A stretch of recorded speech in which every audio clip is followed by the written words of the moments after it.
Ang halamang ito ay sacred bamboo, heavenly bamboo o nandina.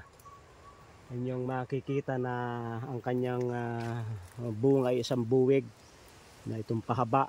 Kasi ganyan ang kanang bamboo, medyo pahaba yung kanyang buwig. At katakam-takam sa paningin. Parang ang mga hinog na Pero gaano man kayo kagutom ay huwag kayo matutokso na tubikim yan, sapagkat ito ay mula ugat, balat, dahon, bunga ay lason.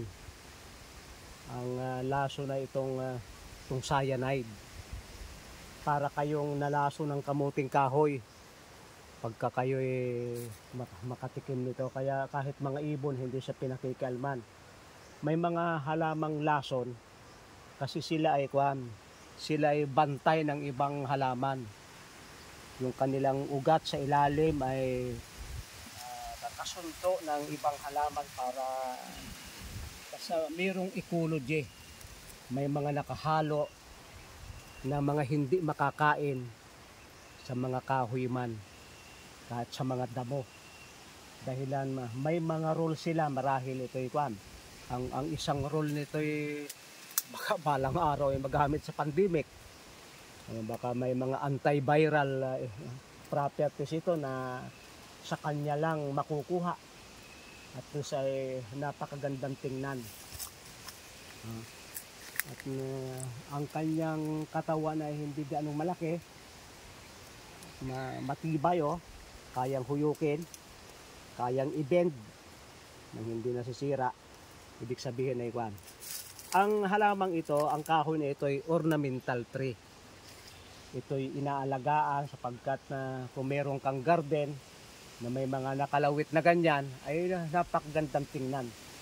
Gayunpaman ay yung mga hindi kapaki-pakinabang noon ay ngayon ay nagiging kapaki-pakinabang. Hindi natin alam sapagkat walang study. At kuminsan ay yung study ay lang aksidente na naging curious yung tumingin. At nilalagay niya ng study at pinapublish, nababasa natin na mayroon pala namang benefit. Sa ecology ay hindi natin alam kung bakit siya nariyan, pero pangsamantala siya ay toxic. Marami-rami palang puno ito yung magkakatabi, hindi siya lumalaki. At ito yung kanyang itsura banda. Lumalaking puno pala. Itong puno niyang malaki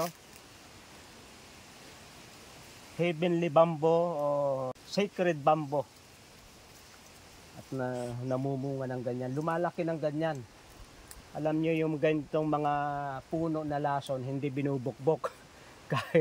kahit tumagal ay hindi binubukbok. Nagkataong matibay napakatibay niya. Kaya pinakita namin sa inyo itong heavenly bamboo. Ito'y toxic na halaman mula ugat.